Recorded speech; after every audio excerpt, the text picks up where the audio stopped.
football mondial entre en scène. Du 11 juin au 19 juillet 2026, le Mexique, les États-Unis et le Canada accueillent la Coupe du Monde. Vivez l'événement comme jamais avec l'œil de Tony D sur REV Web Radio tous les jours à partir de 7h GMT. Des analyses, de l'émotion, du rythme et toute l'intensité de la compétition. REV Radio, votre ami de tous les instants.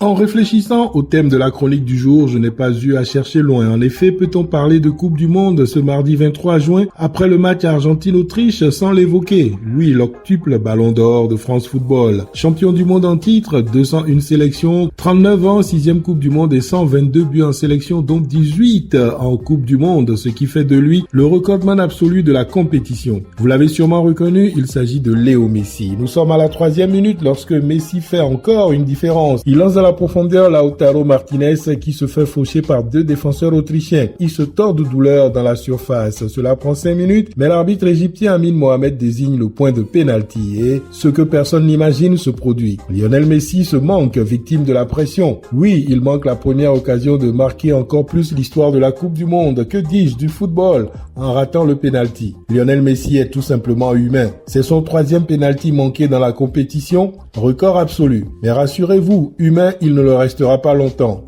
Il se rattrape de fort belle manière en ouvrant le score à la 39e minute sur un but splendide, redevenant lui-même. Pour être totalement complet, c'est à un Messi record que les Autrichiens ont eu à faire ce 23 juin, puisque c'est la première fois depuis Jairzinho en 1970 qu'un joueur marque lors de 6 matchs consécutifs en Coupe du Monde, à cheval sur 2 éditions distinctes. Après cette performance XXL de Léo Messi, celle de Kylian Mbappé était évidemment attendue face à l'Irak. Il répond présent par un doublé. Égal Miroslav Klose, 16 buts dans la compétition, porte le record de buts en équipe de France à 60 et se tient à une longueur de Messi, 5 buts avec 4 réalisations le jour de sa 100e sélection. En attendant la réaction de Cristiano Ronaldo, n'oublions pas le Norvégien Erling Haaland, doublé face au Sénégal, 4 buts lui aussi dans la compétition, 59 buts en 52 sélections, qui pourrait bien arbitrer le duel annoncé entre Messi et Mbappé. Tony D à REV Radio.